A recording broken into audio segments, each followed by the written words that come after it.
Queridos irmãos, que a paz do Senhor Jesus esteja com você e com toda a sua família.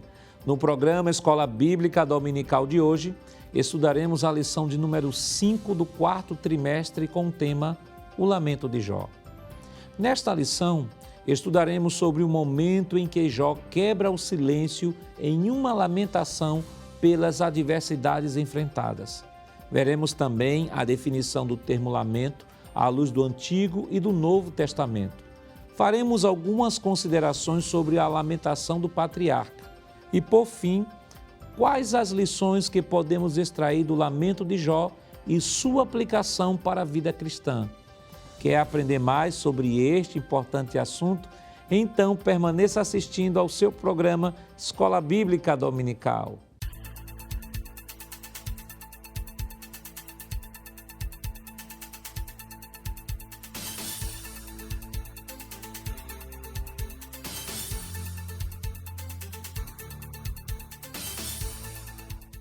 Vejamos o que nos diz o nosso texto áureo. Porque antes do meu pão vem o meu suspiro, e os meus gemidos se derramam como água. Jó, capítulo 3, versículo 24. A verdade prática nos diz: o sofrimento pode nos levar à situação de extrema angústia, mas não devemos perder a esperança no agir de Deus. O objetivo geral de nossa lição é explicar que Jó era humano e, como tal, tinha todo o direito de extravasar seus sentimentos, não sendo recriminado por Deus por isso. Os objetivos específicos são 3. Primeiro, esclarecer que a angústia de Jó fez com que ele desejasse a morte como escape. Segundo, aclarar o desejo de Jó em ser como um abortivo. E terceiro, pontuar que Jó representa os que, em situação desesperadora, não veem nenhuma luz no fim do túnel. A leitura bíblica em classe para a lição de hoje está escrita em Jó, no capítulo 3, versículos do 1 ao 26. Acompanhe conosco. Depois disto, abriu Jó a sua boca e amaldiçoou o seu dia. E Jó, falando, disse: pereça o dia em que nasci, e a noite em que se disse: foi concebido um homem. Converta-se aquele dia em trevas.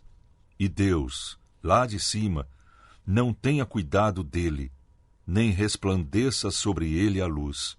Contaminem-no as trevas e a sombra da morte. Habitem sobre ele nuvens. Negros vapores do dia o espantem. A escuridão tome aquela noite. E não se goze entre os dias do ano, e não entre no número dos meses.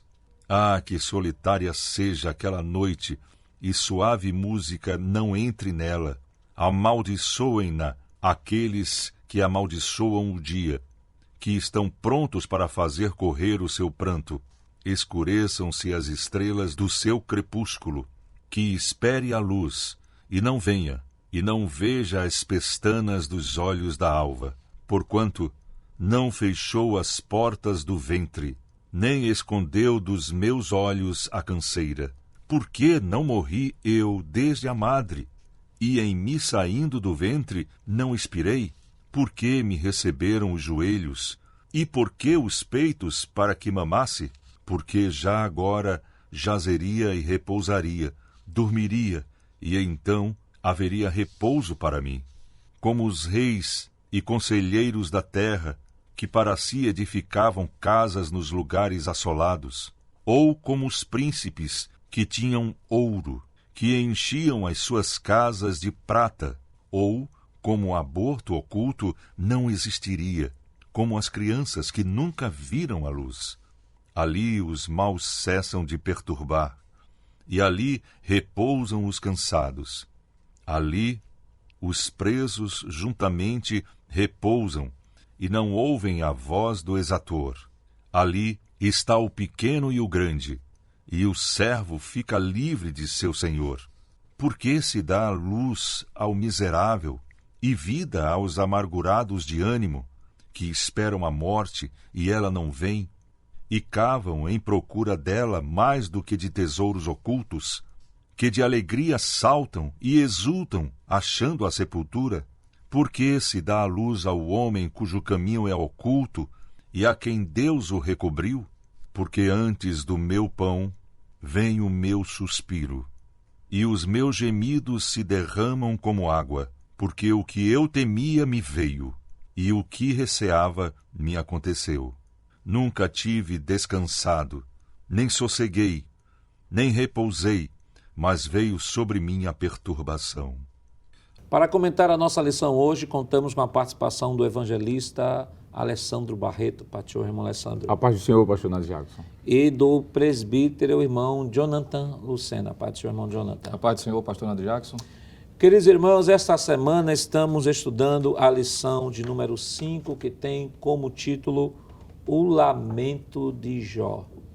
Mas antes de começarmos a comentar a lição, esta semana também, no dia 31 de outubro, estamos comemorando, irmão Alessandro, a Reforma Protestante, os princípios que foram evocados ali na Reforma Protestante, que são e que se constitui a base doutrinária de toda a cristandade. Perfeito, pastor. Dia 31 de outubro de 1517, século XVI, foi um marco na história da igreja, onde Deus levantou homens, mulheres, pessoas fiéis à palavra, que colocaram como propósito no coração mudar a história da igreja, depois de um período tão sombrio, vamos assim dizer, o período da Idade Média. E esse dia 31 de outubro para cá, é comemorado no mundo inteiro como o dia da Reforma Protestante. Aqueles que protestaram o estilo de vida, a forma como um grupo ia conduzindo a igreja, e de lá para cá nós temos o que agradecer a Deus, por esse dia que temos com toda certeza no mundo inteiro, não só aqui em Pernambuco, lembrado dessa data que faz parte do calendário cristão, pastor. Celebrar a Bíblia, celebrar Deus, celebrar a fé, celebrar a pessoa de Cristo e celebrar a própria graça de Deus, que é salvador a todos os homens. E esse é um fundamento comum entre toda a cristandade, irmão? Com certeza, pastor. E uma herança, que nós temos recebido, nós também como Igreja Evangélica Assembleia de Deus em Pernambuco, é a ênfase à palavra, que é decorrente também da influência da Reforma Protestante. Só o fato de estarmos aqui participando desse programa, isso faz a gente se alegrar, porque também é resultado dessa influência, que dentro da realidade cristã, a Reforma Protestante valorizou, trouxe à tona o valor que as Escrituras possuem. Isso é motivo de nos alegrarmos também. Além de trazer a contribuição da tradução, diversas traduções da Bíblia, a alfabetização daqueles que não sabiam ler, não sabiam ler a Escritura na sua própria língua. Estamos comemorando 503 anos dessa Reforma Protestante, e é um motivo de nós agradecermos a Deus, que os princípios, como o senhor bem aqui evocou, os princípios basilares, que é só Escritura, somente a Escritura, só fé, só Cristo, só Deus, só a Ele glória, e o único caminho, a fé, por meio da fé, que temos acesso a essa tão grande salvação. Esses são princípios que são pilares que, desde o início da história da humanidade, permanecem até hoje, que são nutridos por aqueles que vivem uma verdadeira fé, um verdadeiro cristianismo.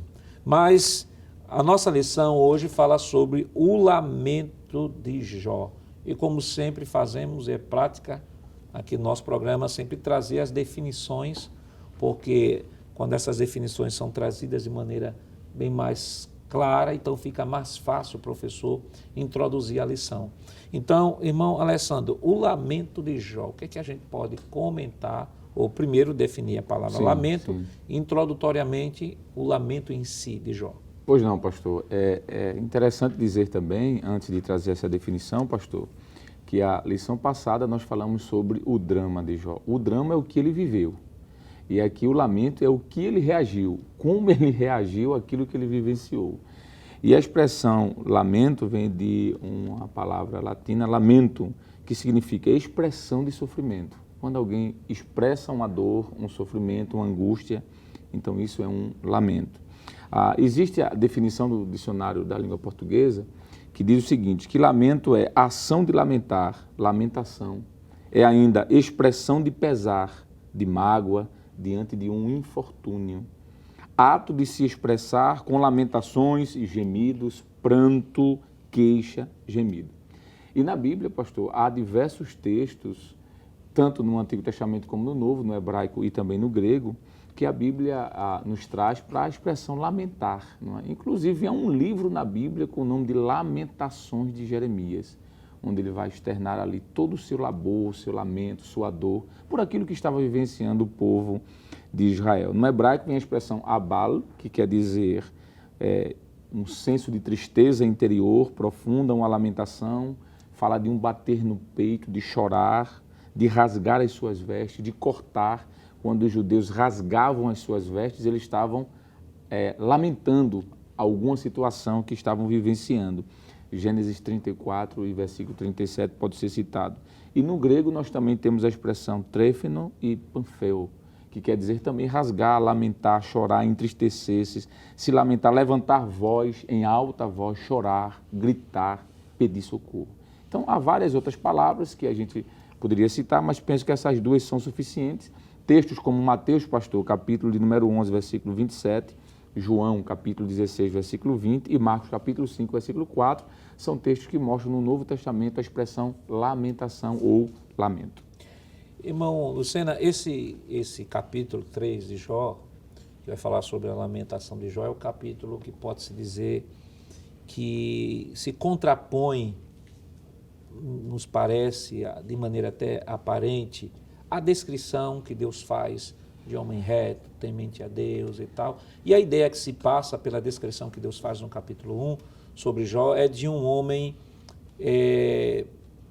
imbatível, de um homem blindado, de um homem que não se entristece, de um homem forte, de um homem vigoroso. E quando a gente se depara com o capítulo 3 de Jó, a gente vê a humanidade destacada e ressaltada de um grande homem de Deus que vive uma vida de intimidade com ele. E parece-nos até, houve uma época, uma chamada teologia da confissão positiva, chegava até a negar o sofrimento, que determinados sofrimentos deveriam ser rejeitados em nome de Jesus, decretados em nome de Jesus, rejeitados, porque o crente não deveria passar por determinadas adversidades. E aqui a gente vê um homem de Deus, incontestavelmente, pelo próprio testemunho de Deus, que está passando por uma situação difícil, drama, nós aprendemos semana passada, mas que aqui mostra o seu direito, enquanto ser humano, de lamentar por uma situação que hoje, não ele, mas hoje nós entendemos o porquê ele estava passando, mas ele não estava entendendo. Então mostra que, por mais forte, por mais santo, por mais maduro que mostre ser o homem ou a mulher de Deus, ele tem os seus momentos de fraqueza, tem os seus momentos de angústia e tem os seus momentos, e tem direito sim, de ter os seus momentos de lamentação. Perfeitamente, pastor. Foi muito oportuno essa sua fala, porque realmente há pessoas que quando leem o livro de Jó, em especial o capítulo 1 e 2, parece que está se deparando com um super servo de Deus. E apesar de Deus ter falado e dado boas referências com relação ao caráter dele, antes de qualquer coisa diz que ele é um homem, o homem, não é? Há um homem em Uz, não é? Ele estava ali tendo essas virtudes, mas não deixou de ser homem. E alguém disse que todo servo de Deus tem seus pés de barro. E no capítulo 3, ele expõe, não é, por meio desse lamento, a angústia do seu coração. E é interessante perceber, levando em consideração algumas informações que o próprio capítulo 3 nos aponta, primeiramente em relação à ocasião do lamento. Porque quando ele recebe toda aquela sequência de informações negativas, como já foi abordado na lição passada, ele passa 7 dias em silêncio, de luto, em pleno silêncio. E auxiliado ou próximo a ele, os seus amigos, que até então tinham vindo com o propósito de aparentemente consolar. A dor era tão grande, conforme diz Jó, capítulo 2, versículo 13, que ninguém de seus amigos tinha a capacidade ou a coragem de dizer uma só palavra. Ele passa esses 7 dias refletindo, analisando, sentindo toda a dor decorrente da situação que ele está vivenciando, até que no capítulo 3, então, ele extravasa. E é importante destacar isso. e perceber que Deus não vai censurar em momento nenhum essa forma como ele expõe a sua angústia. Claro que tem declarações, talvez, que para nós hoje é até pesada e não é recomendável imitarmos, mas é compreensível, porque estamos falando de um homem, como vimos na lição passada, que teve uma turbulência e uma avalanche de situações que nenhum de nós sabemos o que de fato é passar, porque não tem como se comparar. É interessante perceber de que quando se vê o capítulo 3, parece ser, não é possível conciliar o Jó do capítulo 1 e 2 com esse Jó do capítulo 3. Mas, a bem da verdade, nós veremos durante esse programa que muitos outros homens de Deus tiveram essa mesma forma de expressar essas situações adversas que eles enfrentaram. Por exemplo, Jeremias capítulo 20, versículo 14, ele próprio chega a dizer algo parecido com o que Jó diz no capítulo 3. Ele diz: maldito o dia em que nasci, não seja bendito o dia em que minha mãe me deu à luz. Então veja que não é uma exclusividade de Jó. Muitos outros homens de Deus, igualmente, diante da pressão, diante de situações que eles não tinham mais como, não tinham controle absoluto da situação, eles lamentaram. Então é importante destacar, com certeza, para o pastor Nadir Jacques, que era um homem, um servo de Deus, mas não deixou de ser um homem.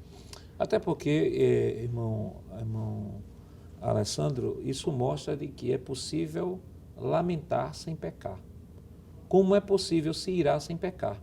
Paulo disse assim: irai-vos e não pequeis. Quer dizer, você pode se irar naturalmente sem necessariamente você pecar. E você pode lamentar sem atravessar a fronteira da murmuração. Então, no caso de Jó, a gente percebe que ele soube delimitar muito bem essa fronteira do lamento, da angústia, externar, que passou 7 dias e 7 noites calado, seus amigos juntamente com ele, porque quem é que tem palavras para consolar um homem desse? Imagine, nós vamos às vezes fazer uma visita a uma pessoa que sofreu uma perda e ficamos sem palavras. É verdade. E às vezes a melhor contribuição que a gente pode dar àquela pessoa é o que os amigos de Jó fizeram: ficar solidários ao lado dele, em silêncio, e dizer assim: a gente não tem o que dizer, mas a gente está aqui para lhe ajudar. Sim, pastor. E na lição passada foi falado aqui que esse sofrimento de Jó abarcou todas as esferas da sua vida, né? Não foi uma coisa isolada, como foi comentado na semana passada, na lição passada. A causa do lamento de Jó, que é o capítulo 3, versículo 1, que diz: depois disto, abriu Jó a boca e amaldiçoou o seu dia. Quem olha para esse texto de forma isolada, pastor, sem olhar para os capítulos 1 e 2, pode até acusar Jó de blasfêmia.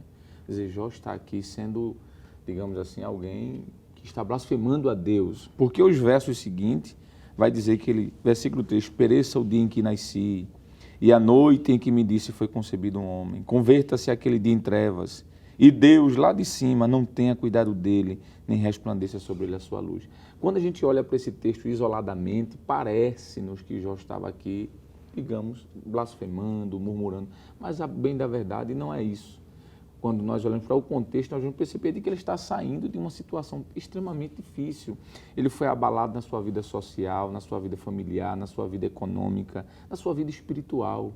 Foi comentado sobre isso nas semanas passadas, na sua vida psicológica. Então, falar sobre Jó a partir do capítulo 3, versos 1, versículo 8, diz: amaldiçoem-na aqueles que amaldiçoam o dia, que estão prontos para fazer correr o seu pranto. Devemos entender de que isso aqui é fruto de alguém limitado, como foi dito pelo presbítero aqui, um homem que tem suas fragilidades também, mas que essa expressão de Jó aqui, em momento algum, nós vamos olhar pelo próprio contexto, vai trazer condenação a Jó. O próprio Deus entende Jó, porque Deus nos entende, pastor. Isso. Alguém pode até não nos entender em algum momento em que, por um desabafo, por um momento de extravasar o sentimento, a gente diz alguma coisa. Mas o íntimo Deus conhece. A Bíblia diz lá em 16, de 1 Samuel, versículo 7, de que Deus não vê como o homem vê, porque o homem vê o que está por fora, mas Deus vê o coração. Deus entendeu esse lamento de Jó aqui, e Deus sabia que isso era um momento de... transbordou o balde, vamos dizer assim, a água saiu. Jó não suportava mais.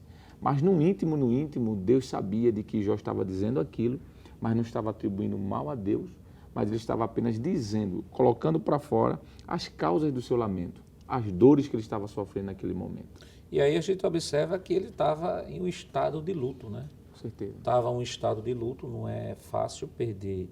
Se já é difícil perder um filho, imagine o que é perder 10 filhos. Mas sobre este lamento e mais alguma coisa estaremos comentando depois do nosso rápido intervalo. Voltamos já.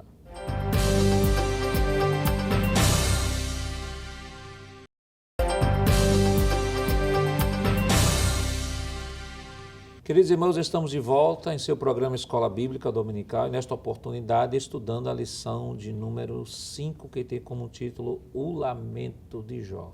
No bloco anterior definimos a palavra lamento, comentamos um pouco sobre o capítulo 3, né, que é onde está baseada a nossa lição, né, sobre o livro de Jó, e ficamos de traçar algumas questões, alguns pormenores sobre o lamento. Falamos também sobre a linha tênue entre lamentação e murmuração. O indivíduo tem todo o direito de se lamentar. Você pode se lamentar como ser humano. Todos nós somos seres falhos, imperfeitos, questionadores da nossa realidade, de tudo que acontece ao nosso redor. Mas há uma linha entre lamentar e murmurar. O lamento é um questionamento da realidade, a sensação da sua impotência sobre a reversão daquela situação, mas dentro de um contexto de fé. Você crê que Deus pode fazer alguma coisa, enquanto que a murmuração, ela vai questionar a autoridade de Deus, vai questionar a disposição de Deus e vai dizer assim: Senhor, eu não preciso de Ti para que Tu resolva o meu problema, porque Tu és impotente para resolver essa situação, porque se Tu quisesse resolver, Tu já tinha resolvido. Aí cai no âmbito da murmuração. E aliás, irmão, a murmuração, saindo um pouquinho do livro de Jó, mas entrando no mesmo assunto, foi um dos motivos que levou o povo de Israel a não alcançar a terra prometida, né? É verdade, pastor. Inclusive, do Egito até a terra prometida são 11 murmurações. E o texto mostra de que por conta dessas murmurações Deus puniu o povo, pastor. A punição foi por conta das murmurações, não foi por conta do lamento, como o senhor bem disse. Lamentar é puramente humano e é compreensível. Não é porque o próprio Jó diz: eu não sou de pedra. O capítulo 6, pastor, versículo 12, diz assim: é porventura a minha força a força de pedra? Ou é de cobre a minha carne? Ele está dizendo: eu estou lamentando porque eu sou ser humano. Eu sinto dores. O versículo de número 3, pastor, capítulo 6 de Jó, eu citei versículo 12, mas o versículo 3 diz assim: por isso é que as minhas palavras têm sido inconsideradas. Em outras palavras, Jó está dizendo: eu estou lamentando porque eu sou ser humano, eu preciso de ajuda. Ele não está atribuindo em momento algum aqui um aspecto de murmuração, como aconteceu no povo do Egito. Quando o povo saiu do Egito, o povo olhou para Moisés e disse: quem dera se nós estivéssemos no Egito comendo os melões, as cebolas do Egito. Era melhor do que estarmos aqui morrendo no deserto. Isso é murmuração. Mas Jó não. Jó, ele simplesmente ele levanta o seu lamento e diz: olha, eu estou lamentando porque as minhas forças se esvaíram. Não é? A gente estava comentando aqui, o senhor bem falou, no momento do intervalo, em que há textos na Bíblia como salmos que foram escritos literalmente para um momento de lamento. É um momento em que as pessoas estavam lembrando das provações, não estavam atribuindo a Deus mal algum, nem murmurando, mas dizendo: Senhor, a gente passou por isso nos marcou. Mas de alguma forma isso nos forjou. Tanto é, pastor, que no final do livro, Deus, quando vai falar, porque o livro de Jó inteiro, até os últimos capítulos, Deus está em silêncio. Não foi só os amigos de Jó que ficaram em silêncio. Deus também ficou em silêncio. Mas no momento que Deus vai falar, Deus apenas explica a Jó o porquê permitiu aquilo e depois o justifica. Porque a Bíblia diz que Deus não condenou Jó. Então, se o lamento de Jó fosse um pecado de murmuração, Deus teria lhe advertido, Deus teria lhe punido, mas Deus não faz isso. Então, há uma diferença muito grande entre lamentar e murmurar. E esta lição nos traz uma grande lição, irmão Lucena, porque mostra que o crente ele pode sim se entristecer. Sim. Crente se entristece, crente se aborrece, crente entra assim em depressão. Com certeza. Crente entra em depressão, crente entra em depressão. O próprio texto que foi citado aqui de Jó já disse, eu não sou de pedra. Isso. Eu não sou de pedra, eu sou homem, eu sou de carne. Então, essa história, né, de que não, o crente só vive alegre, ele acorda alegre, ele dorme alegre porque o Espírito Santo... Não. O crente tem dia que ele vai acordar, muitas vezes, com problemas com ele mesmo. Sim. Ninguém mexeu com ele, né, irmão Lucena? Mas ele mesmo já acordou entediado, não gosta dele, olhou para o espelho, não gostou da imagem dele, está com raiva dele. Mas o que é isso? Isso é a natureza humana.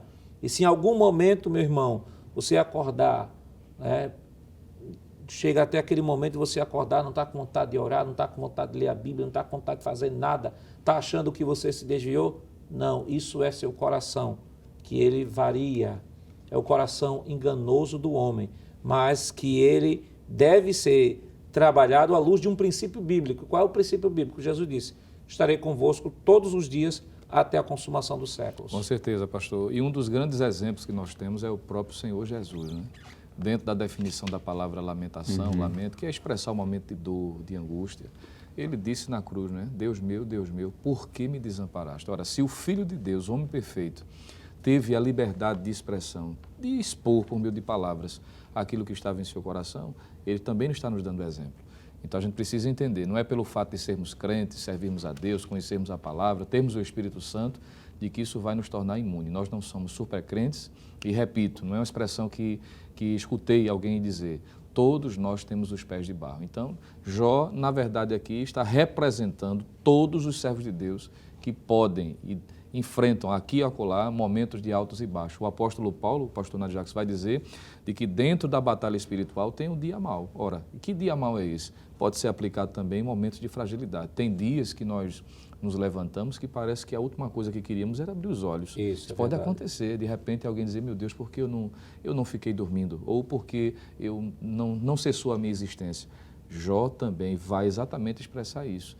E uma das etapas da lamentação dele é exatamente fazer referência ao seu nascimento. Isso é compreensível, como já foi dito aqui, abordado, Deus não censura e entende, porque isso tem a ver com a natureza, com a fragilidade natural do ser humano. E o senhor falou sobre Paulo aí, eu lembrei de um texto aqui em 2 Coríntios, capítulo 1, versículo 8. Paulo diz assim, porque não queremos, irmãos, que ignoreis a tribulação que nos sobreveio na Ásia, pois que fomos sobremaneira agravados, mais do que podíamos suportar, de modo que até da vida desesperamos. Quem está dizendo isso? Paulo. Paulo está dizendo que até da vida ele se desesperou. Um crente pode se desesperar da vida? Pode. Sim. Um crente pode entrar no estado de luto, por exemplo, estado de luto. Existem pessoas que às vezes têm um ente que falece e entra no estado de luto tão profundo que às vezes não consegue mais viver, às vezes acaba morrendo também em seguida. Isso faz parte da natureza humana, isso é condicionamento humano. E um outro aspecto que eu acho interessante, irmão Alessandro, do lamento, né? O lamento foi dito aqui pelo senhor, está permeado em toda a literatura bíblica, principalmente Salmos, Salmos de lamento, lá está falando de orações, o lamento não deixa de ser uma oração e também não deixa de ser um exercício pedagógico, terapêutico, de alívio, né? Porque à medida em que você está se lamentando, você está orando e você também está gasopilando, você está colocando para fora todo aquele conjunto de sentimentos que de outra forma poderiam ficar condensados e gerar uma situação ainda mais complicada para a vida da pessoa que está passando por esse problema. Sim, pastor. E, além disso, devemos entender de que Deus é Pai. E como um Pai, Ele conhece muito bem a estrutura. A própria palavra de Deus nos diz, parafraseando o texto, de que Deus sabe que somos pó. Ele sabe que somos necessitados do seu auxílio. E Jó diz isso, pastor. Porque no capítulo 3, versículo 25, diz assim, porque o que eu temia me sobreveio, e o que receava me aconteceu. Observe que Jó está abrindo o coração e dizendo, eu sei que eu estou passando por isso, mas eu não tenho condições de sozinho suportar, Senhor. Isso não é desabafo, isso não é, quer dizer, murmúrio, isso é um desabafo. O capítulo 6, veja que coisa interessante. A gente lê o versículo 12, ele dizendo, eu não sou de ferro, eu não sou de cobre. Mas o versículo 24, ele diz assim, ensina-me, desculpe-me, e eu me calarei, e dai-me a entender o que eu errei. Ele estava perguntando a Deus, o que é que está acontecendo? Foi dito na semana passada de que Jó foi pego de surpresa. Ele não foi avisado, olha, tem uma fornalha aí, tu vai entrar no fogo. Tem uma cova de leões e tu vai ser lançado nela. Tem uns irmãos que vão te vender ao Egito. Não, ele foi pego de supetão, de surpresa. Veja o que ele diz no versículo, capítulo 7, pastor Jackson, versículo 1. Porventura não tem um homem guerra sobre a terra?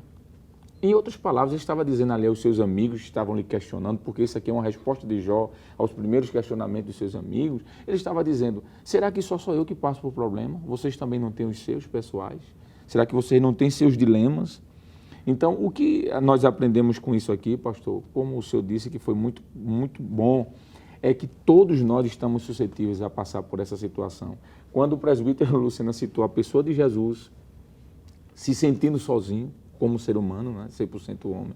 Quando o senhor citou Paulo, por exemplo, dizendo que passou necessidade, por que não citar outros homens de Deus que tiveram problemas? Elias. O profeta Elias, quando ele vai enfrentar os profetas de Baal, né? Ele ora e desce fogo do céu, consome o holocausto. Os profetas de Baal são todos dizimados. Ele sai dali, pastor, digamos assim, com o ibope, me permite usar essa expressão, lá em cima. Horas depois, ele recebe um recado de que uma mulher havia dito de que no dia seguinte ele estaria morto. E ele entra em parafuso. Ele corre para uma montanha, entra em uma caverna e diz, Deus, eu quero morrer. Ele não estava ali dizendo que ia se suicidar, mas ele está dizendo, Senhor, tu que tens a vida na mão, encerra a minha existência. Mas como pode um homem que há poucas horas atrás estava orando e o fogo desceu do céu? Ele deixou de ser crente naquele momento? Claro que não.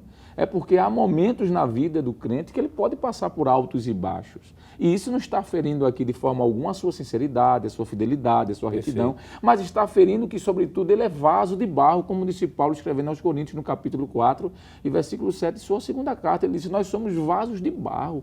Vaso de barro, pastor, fala da fragilidade, do temor, do medo, mas isso não fala da sua vida espiritual, isso não afere a sua vida espiritual, mas sim a sua natureza humana, sobretudo. E essas situações, irmão Lucena, mostram a nossa debilidade, a nossa incapacidade, a nossa fragilidade diante de situações que até então a natureza se manifesta que estamos no controle, mas essa adversidade aparece para dizer o seguinte, olha, vocês não têm o controle de nada da vida de vocês. Isso. Né?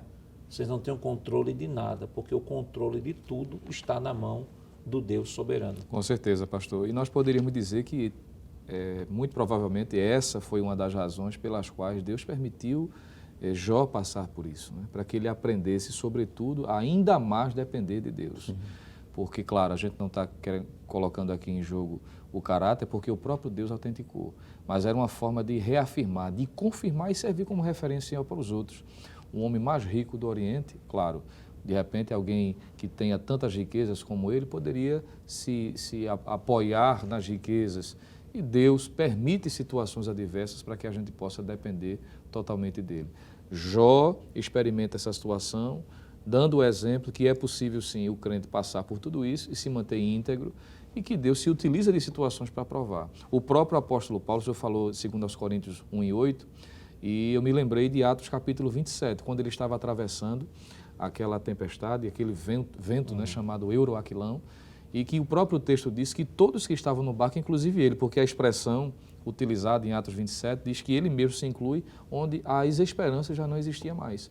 É quando Deus aparece a ele de madrugada e diz, olha, fica tranquilo porque ninguém vai morrer, todos que estão vão ser protegidos e importa que você chegue a Roma para testificar. Então, as situações surgem para mostrar a nossa fragilidade, quanto à nossa fragilidade natural e também por não conseguirmos administrar. E é exatamente essa não capacidade que gera medo, gera receio, gera preocupação, gera angústia, mas o bom é que dentro de tudo isso, Deus ele tem o controle de todas as coisas. E dentro desse contexto de adversidade, irmão Alessandro, o crente, ele pode, como foi dito aqui, pode sofrer toda essa situação, tristeza, angústia, depressão, se desesperar. Mas como Deus está no controle da situação, é um contexto de desespero, mas que tem como fundo a fé e a esperança. E aí eu lembro de um texto aqui de Salmos 42, verso 11, que diz assim: por que estás abatido, a minha alma? Por que te perturbas dentro de mim? Espera em Deus, pois ainda o louvarei, e Ele é a salvação da minha face e o meu Deus. Ou seja, é um momento de desespero, de angústia, de solidão, de tristeza, mas ao mesmo tempo existe um pano de fundo de tudo isso, que é a fé e a esperança no Deus que é todo poderoso e que tem o controle de tudo. Sim, pastor. Confiança. Na lição passada foi perguntado, o senhor perguntou, o que fazer em meio às calamidades? Como reagir? E foi dito que deveríamos, em primeiro lugar, ter fé. E fé foi falado aqui sobre confiança, convicção.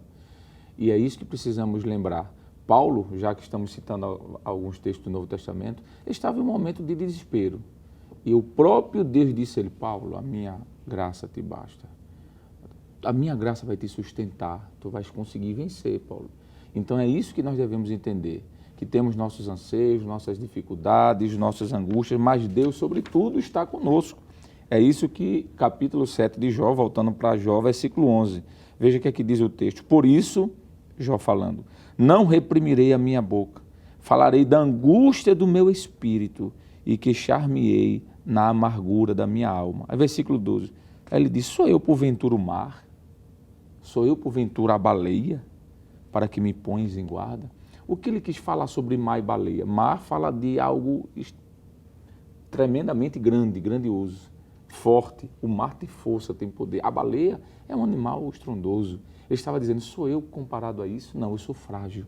Em outras palavras, de forma poética, isso aqui é uma poesia, Jó estava dizendo, eu sou pó, eu sou falho, mas eu vou exprimir, eu vou dizer o que está na minha alma, no meu espírito, e sei que Deus vai me ajudar e me entender. É isso que nós aprendemos, pastor. Que lições nós podemos extrair do lamento de Jó? Mas isso, é claro, nós estaremos comentando depois do nosso rápido intervalo. Voltamos já.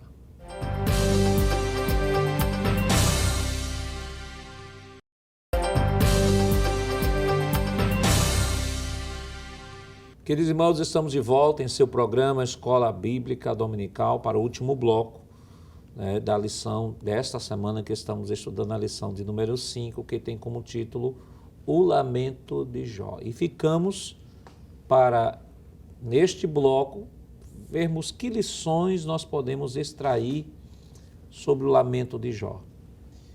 E aí, presbítero Luciano, o que a gente já pode comentar sobre as lições? Falamos sobre o lamento, descrevemos o lamento, vemos que o lamento faz parte da natureza humana e o lamento é a maior prova de que somos limitados e imperfeitos e não há nenhum problema entre o lamento, e a gente já fez a diferença entre lamento e murmuração. E que lições a gente pode extrair do lamento de Jó? Pois não, pastor. Eu diria, entre outras verdades que nós podemos extrair, ou lições, primeiramente, reafirmar de que o servo de Deus ele é suscetível a passar crises. É o que Jó deixa claro no capítulo 3 em especial.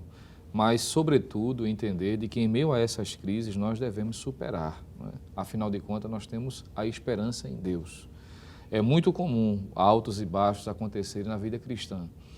De repente, nós estamos nesse momento participando deste programa, deste momento interativo, e você que está ouvindo, participando, possa igualmente dizer, eu sei o que é muito bem o que é isso. De repente, na sala de aula, o professor está comentando e o aluno se revelar ou fazer referência de dificuldades pessoais que esteja enfrentando. Todos nós passamos por situações adversas. Já foi citado vários personagens aqui, entre outros que poderíamos citar, por exemplo, Abraão, em Gênesis capítulo 15, ele próprio vai dizer que estava aflito porque ele queria um descendente. E até então o que era o herdeiro era o seu servo Eliezer, ou Eliezer, como alguns gostam de chamar. Mas Deus deu a ele a graça e ele creu na palavra, na promessa que Deus fez. O próprio Asaf, no Salmo 73, foi um homem que entrou em parafuso, né? Vou usar a expressão que o evangelista Alessandro usou já aqui.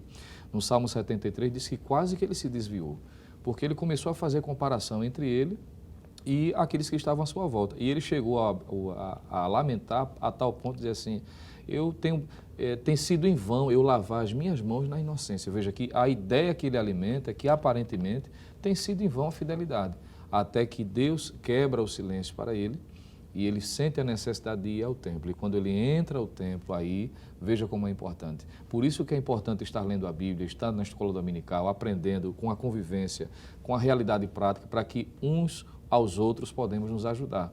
O Salmo 73 diz que Deus quebrou o silêncio e falou para ele que enquanto as pessoas que estavam do lado dele tinham saúde, com ela estava a alegria, a felicidade, mas um dia perdendo a saúde, juntamente ia perder a expectativa e o desejo de continuar vivendo. Mas Deus disse a Asaf que ele tinha o que era mais precioso, que independe, e Jó teve que experimentar isso na prática, né? Independe de condição financeira, independente se a saúde está debilitada ou não, mas é a presença de Deus, é Deus na vida da pessoa. Então, precisamos entender, passar por dificuldades todos igualmente passamos, mas como Paulo recebeu a mensagem de Deus para ele, a graça de Deus nos basta. E o poder de Deus se aperfeiçoa na nossa fraqueza. E crise todos nós passamos, né? Existe, alguns autores chegam a classificar como a crise circunstancial, né? Quando, por exemplo, o caso de Jó, uma crise circunstancial, de repente alguém sofreu um acidente, sofreu uma perda, crise circunstancial. Outros falam de crise de crescimento, que é aquela crise que a pessoa passa, por exemplo, sai de uma cidade para outra, ou sai de uma escola para outra, ou o momento do casamento deixa de ser solteiro para casar, ou quando casado passa a ter filhos. Então, são crises que vão se dando naturalmente na vida. E existe a outra crise chamada crise existencial, é aquela crise que o indivíduo começa a se questionar, achando que não tem valor de nada, não vale nada e que não vai ter sucesso na vida. Mas crise todos nós passamos. Mas a grande diferença, irmão Alessandro, é o que fazemos da crise, como reagimos a esta crise. Pois não, pastor. O que podemos dizer é que não devemos ou não podemos permitir com que essas crises venham ofuscar as bênçãos de Deus em nossa vida, a experiência pessoal. Não é? Sabemos de que há momentos e momentos, e dependendo das circunstâncias, estando sozinho ou mal acompanhado, podemos até errar o alvo, porque somos seres humanos. Mas devemos ter essa concepção de que os sofrimentos, eles não podem ofuscar aquilo que nós temos de Deus, a percepção de Deus. E Jó fez isso, pastor. No capítulo número 9 do seu livro, versículo 1, diz assim: então respondeu Jó e disse, versículo 2, na verdade, sei que assim é, porque como se justificaria o homem para com Deus? Veja que ele, apesar de todo lamento, ele está dizendo Deus é bom. E o homem, ele é falho, ele precisa da sua misericórdia. Versículo 3. Se quiser contender com ele, nem a uma de 1000 coisas lhe poderá responder. Ele é sábio de coração, poderoso em forças. Quem se endureceu contra ele teve paz. Veja, depois de tantos lamentos, a percepção de Deus para Jó era a melhor possível. Ele está dizendo aqui, Deus é bom, Ele é sábio de coração, poderoso. Aí versículo 5. Ele é o que transporta as montanhas sem que o sintam, e o que no seu furor as transtorna. Veja que a percepção de Deus aqui em relação a Jó permaneceu a mesma lá na frente, lá do início, não é? Nós podemos entender, pastor, como está escrito em Tiago, capítulo 1, versículo 17, a Bíblia diz que toda boa dádiva e todo dom perfeito vem do alto, descendo do Pai das luzes. Quando o crente passa por esse turbilhão que Jó passou, e ele entende isso, que toda dádiva vem de Deus, de que Deus é bom, não é? Atos 17, 25 diz, pois ele quem Deus, é Ele mesmo quem dá a todos a vida e a respiração. Quando eu tenho essa consciência de que, apesar dos tormentos, Deus é bom acima de tudo, como o Jó falou aqui, eu consigo viver, eu consigo enfrentar essa situação existencial que o senhor falou mais tranquilo, não de forma fácil, mas mais tranquila. Há um texto, não é, o próprio texto nos diz, o texto de Jeremias, capítulo 1, versículo 5, antes que eu te formasse no ventre da tua mãe, eu te conheci. Essa é a ideia de que nós devemos ter, de que Deus sabe de todas as coisas. Salmo 139, por exemplo, versículo 14 ao versículo 16, aquele texto maravilhoso, poético do Salmo 139, mostrando que Deus conhece todas as coisas.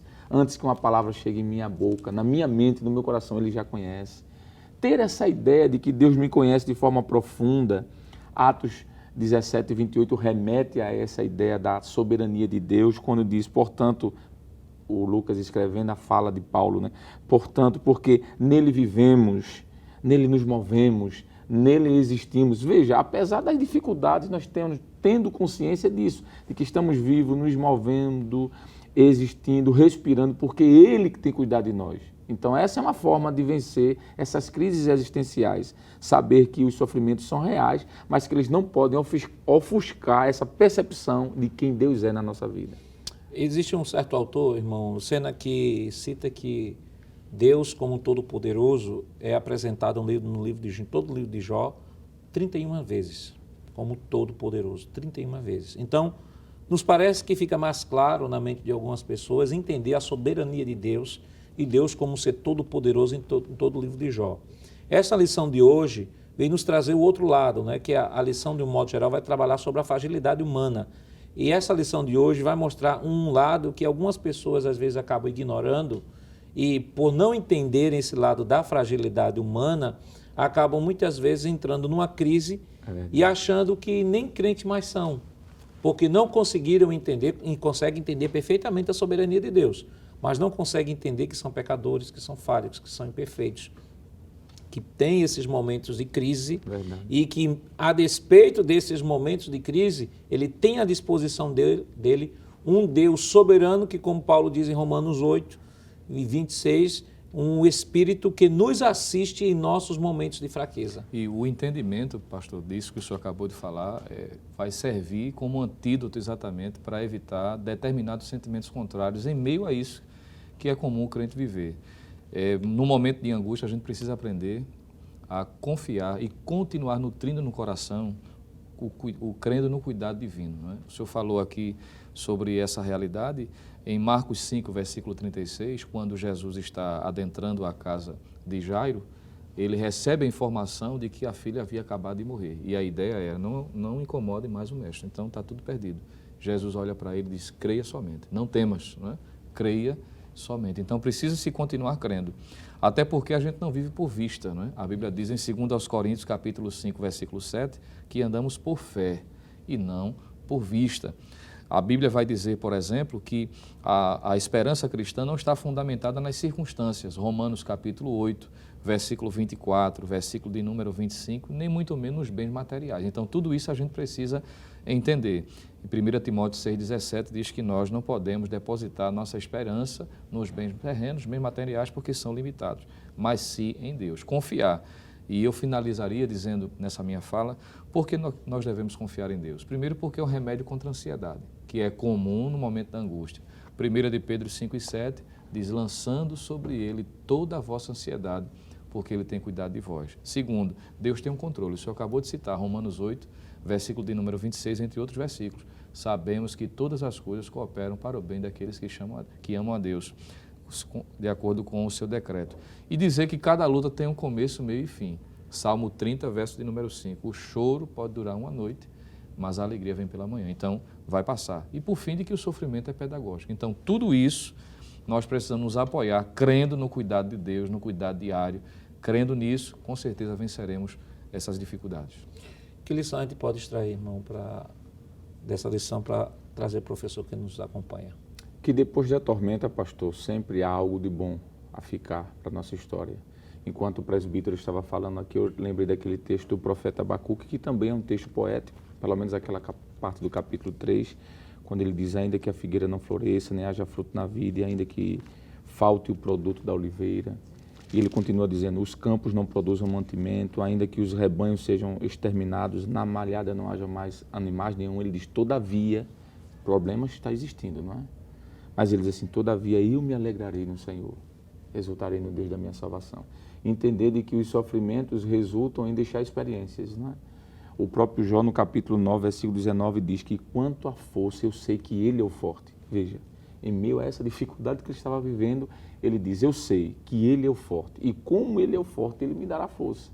Então, pastor, eu diria que saber que Deus está com toda certeza por trás desse momento que nós estamos passando e que no final, depois da tormenta, a experiência ficará e uma nova vida com muito mais confiança e conhecimento de quem Deus é, restará para a nossa vida pessoal. Vamos ser, né? Pastor, eu diria que entender perfeitamente que Deus não perdeu o controle, né? Ele não foi pego de surpresa e entender de que Ele tem a palavra final. Em meio à angústia, Jó, mesmo sentindo a agonia que ele sentiu, até a maldição no seu próprio dia, mas ele não deu cabo de sua própria vida. Ele entende que Deus é quem controla, é o que dá a vida e o que a tira. Tirá-la propriamente seria um erro, por isso que ele se entrega a Deus, crendo que Deus faria o que é melhor, e foi o que fez. A Bíblia diz e encerra dizendo que Deus mudou o cativeiro de Jó. Vale a pena crer, vale a pena confiar em Deus. Portanto, caro professor, o lamento de Jó destaca não só a natureza da sua diversidade, como mostra a sua fragilidade como ser humano. A despeito das suas virtudes atestadas pelo próprio Deus, o patriarca revelou por meio da sua lamentação a sua extrema necessidade de confiar ainda mais em Deus. Que Deus continue lhe abençoando em nome de Jesus. Queridos irmãos, depois de uma lição tão maravilhosa, vamos agradecer ao nosso Deus por tudo quanto Ele tem nos concedido. Irmão Alessandro, vamos orar? Pois não, pastor, vamos. Querido Deus, queremos neste momento, Senhor, louvar o Teu nome, te agradecer por essa oportunidade de estarmos estudando a Tua Palavra, relembrando, Deus, esses ensinamentos preciosos contidos na vida deste santo homem, Jó. Queremos te pedir, ó Pai, que possamos, assim como Jó, sabermos enfrentar as adversidades da vida. Sabermos, Senhor, que no mundo teremos aflição, mas que devemos ter bom ânimo, como disse o nosso Senhor e Salvador Jesus Cristo, pois Ele já venceu o mundo. Nos ajuda, Deus, a passarmos no meio da fornalha e passarmos também, Senhor, no meio da tempestade. Pois a Tua palavra, Senhor, nos diz que o choro pode durar uma noite, mas pela manhã virá alegria. Veja os Teus servos que nos acompanham nesse momento, que estão, Senhor, quem sabe, passando momentos difíceis, momentos de dor, de sofrimento, de luto, de perdas, de angústias e decepções. Mas nós acreditamos, Senhor, que Tu és aquele que fortalece, como disse Jó, que Tu és a força e que de Ti, Senhor, vem o vigor. Abençoa a todos, ó Deus. Abençoa o nosso pastor presidente, pastor Ailton José Alves, a toda a diretoria da igreja. Te peço pela superintendência das escolas bíblicas dominicais, o teu servo, o pastor Nadi Jackson, Saraiva e toda a equipe, bem como a Rede Brasil de Comunicação. Isso nós te clamamos e te pedimos em nome de Jesus, o teu Filho, aquele que vive e reina para todos sempre. Amém. Chegamos ao final de mais um programa. Hoje estudamos a 5ª lição com o tema O Lamento de Jó. Na próxima semana veremos a 6ª lição, que tem por título A Teologia de Elifaz. Só os pecadores sofrem? O programa Escola Bíblica Dominical vai ao ar todas as sextas-feiras às 22 horas e aos sábados às 16 horas. Também está disponível em nosso canal e no YouTube, Rede Brasil Oficial. Obrigado por sua honrosa audiência e até o próximo programa. Que a graça do nosso Senhor Jesus Cristo, o amor de Deus nosso Pai, a comunhão do seu Santo Espírito estejam com todos, hoje e para todos sempre. Amém.